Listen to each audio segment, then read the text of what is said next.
Hello, and welcome to our submission of the Virtual SAS Global Forum 2021. Our topic is, do Americans trust scientific experts? We are Team Data Garage. We are all graduate students from Oklahoma State University's Business Analytics and Data Science program. My name is Taylor Rebelar, and my teammates are Kalyan, Vanil, and Jaswinder. I am going to walk you through some background information. I will also be discussing the relevance of this topic. Kalyan will be walking you through the analysis aspect and discuss the model results. And then finally, I will circle back around to discuss the recommendations and some ideas for future studies. For our topic, we chose to discuss Americans' confidence in different types of scientific experts. The experts chosen for this study range in subject from nutrition, environment, medical, dietitian, and research. We will go into more detail about this later on. This topic is growing in popularity because it is so versatile and pertinent to so many different parties. For example, low trust levels in nutritionists could stunt the campaign for better food options for elementary school lunches.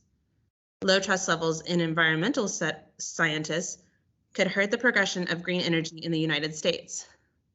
Lack of trust in research scientists could directly affect the success of a project and cause decreased grant funding. Lastly, lack of trust in medical doctors could hurt overall public health. Just recently, relevance can easily be shown in the response to the COVID-19 vaccine. Based on these headlines, it's clear that trust in medical doctors and research scientists has an effect on the acceptance of the vaccine. So throughout this presentation, we are going to show the origin of the data and how it can be applied in different situations. We will also talk about interesting inferences that we came across during our research.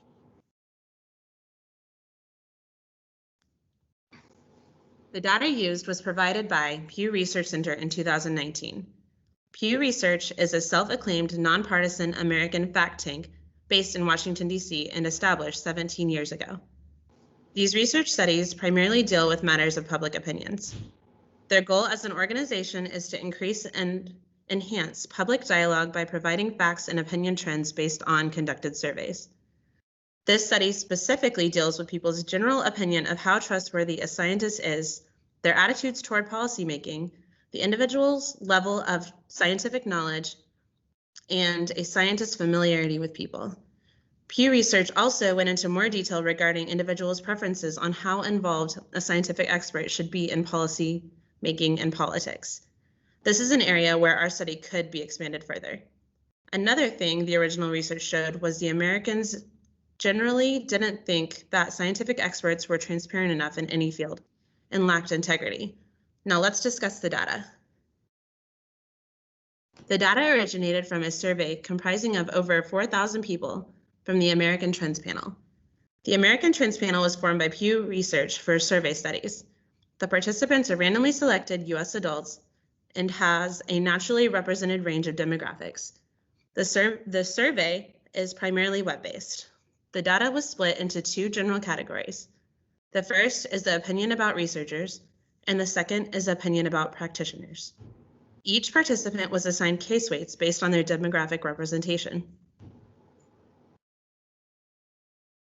Each of the previously mentioned groups was split into 4 subgroups. Participants were asked a series of questions from each subgroups. The responses were in the form of a rating from 1 to 5.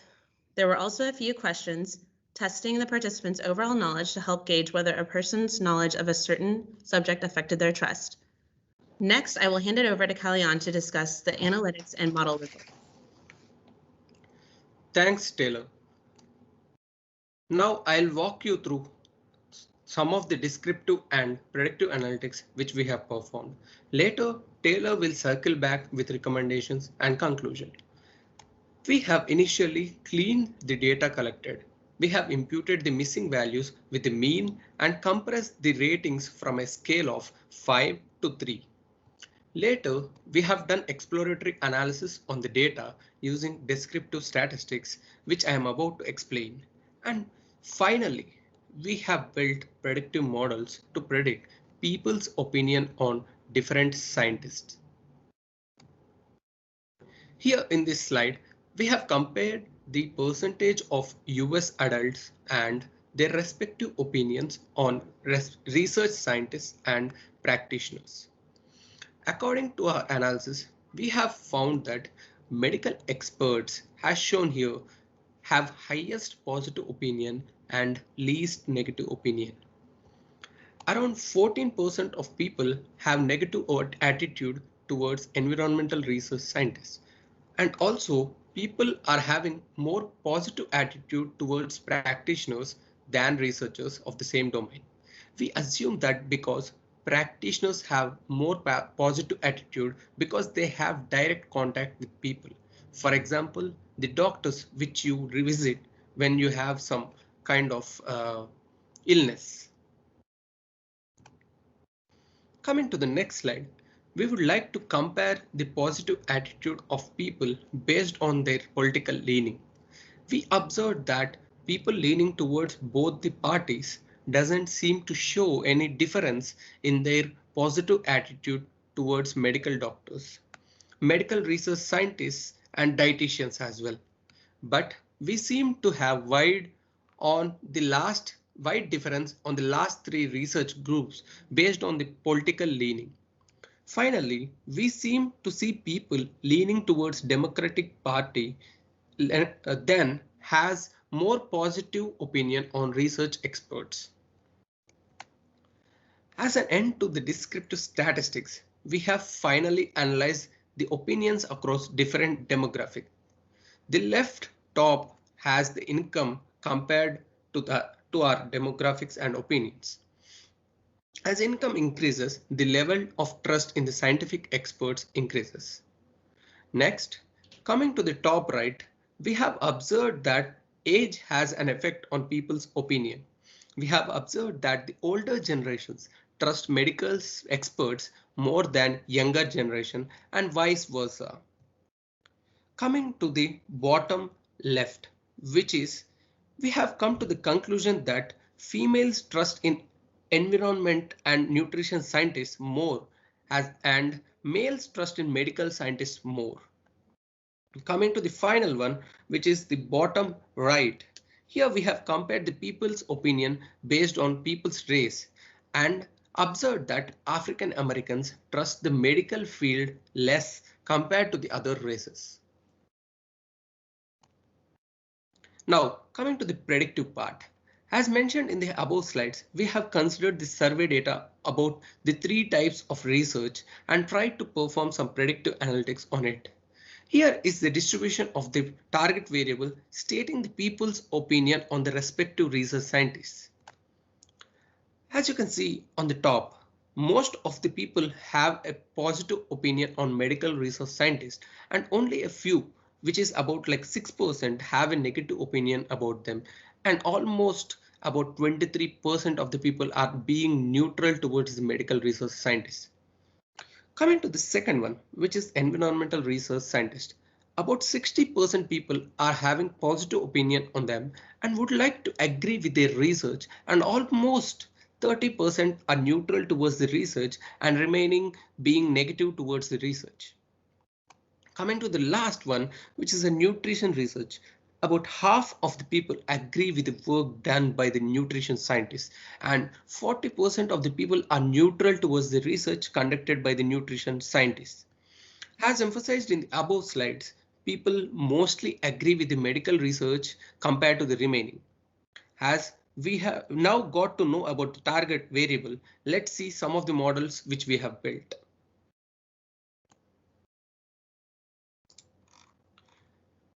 We have built various models to classify the target.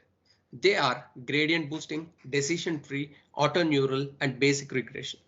The fundamental idea behind a decision tree is that it's a graphical representation of all the possible solutions to a decision based on a certain conditions. And coming to the second one, which is gradient boosting. The idea behind gradient boosting is more sophisticated. Roughly, the idea here is to combine weak predictors and build multiple decision trees and aggregate them to provide better results. And the trick here is that it finds the areas of misclassification and then boosts the importance of those incorrectly predicted data points.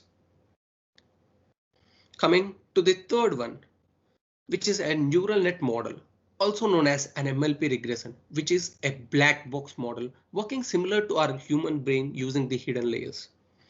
The fourth one is a basic regression, which attempts to model the relationship between two variables by fitting a linear equation. For example, a straight line has shown here if it has just only one variable to the observed data.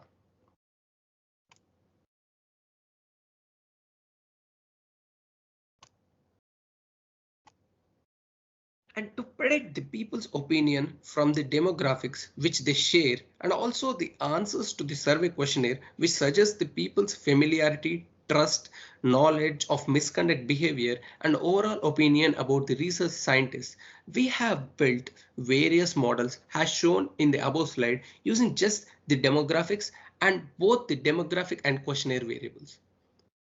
Of all the models, gradient boosting has performed the best. The figure just shows the various models built for environmental research, but the same has been applied to all the research scientists as mentioned in the above slides. As the data obtained from the survey, it's mostly nominal and cleaned, but we have just used the imputation methods and directly tried to model the data by considering the case weights as a frequency variable. After building a couple of models on the target variable, that is, people agree with the scientists or not, we have come to the conclusion to show you the results of champion model for each research scientist. We have built totally 6 models for each research scientist. Based on the accuracy rates, we would like to conclude that we can predict the people's trust on the research scientists better by using both the demographic and survey questionnaire variables. The best accuracy obtained using just the demographic variables is 71% for the medical research scientists and 63% for the environmental research and 53% for the nutrition research.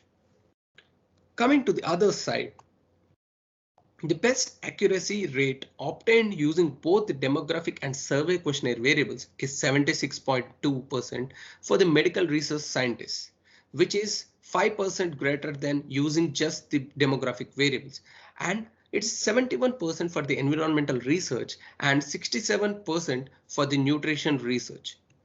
Now, let's move on to the next slide to look at the variable importance obtained from these models. Here, we have tried to segregate the top 7 important variables in classifying the trust of the people with the demographic variables and top 6 variables to classify the target using the demographic and questionnaire variables, which we'll be seeing after this. The variables mentioned here are ordered based on their level of importance. The common important variables using the demographics for all the research scientists are people's ideology, like conservative or liberal and their high degree. We found that conservative people trust the scientists more. The second one is a political party. If it's Democratic or Republican or independent. Democratic people or people leaning towards the Democratic Party trust the scientists more. And this was the point which we have found through our analysis. And the third one is the access to internet. People having access to internet trust the scientists more. So now coming to the right, the common variables here are mostly the questions from the survey questionnaire. People having good knowledge about the research from their school or college days, and even people who think the research scientists do good job in conducting research, and people who think scientists do care for the interest of public while presenting their final work do trust the scientists more than others. And now Taylor will walk you through our use case and as well as conclusion and recommendations. Thank you, Kalyan. The most interesting takeaway from our data trends were the different levels of trust in each type of scientific expert. For example, as Kalyan mentioned earlier, practitioners receive more positive trust ratings. Perhaps this is due to the fact they are in direct contact with the general public. Political affiliation shows differing levels of trust. Overall, demographics played a huge part in the trends. To be more specific, Income is a significant determining factor. Gender did make a difference in trust levels. Race is also significant, as well as the age of the generation. All of this being said, what can we do with this? How is it helpful? Take this hypothetical use case as an example. Say we sent out a survey to different regions of the US. We were able to identify regions who had low vaccination rates for the COVID-19 virus. Using this information, we can focus educating efforts to help increase awareness and educate on vaccine information. Meet Vanessa. Vanessa is on the fence about whether or not to receive the COVID-19 vaccine. She has considered it, but isn't fully on board. After being educated on the different types of vaccines and having her questions answered by a medical professional, Vanessa then books her vaccine appointment. This would obviously lead to higher vaccine rates. Now, this is a hypothetical general use case, but the concept can be applied to anything. If one can show trends in trust levels and is aware of where they are lower or higher, then organizations and companies can take action to further their efforts. For the future of this analysis specifically, we could expand it to predict a trust score based on a 1 to 10 scale, which could strengthen our predictive models. We could also focus on expanding the collection of data to include geographical indicators like zip code to give us a more granular look at people's opinions. Programs that are grant funded rely heavily on public perception.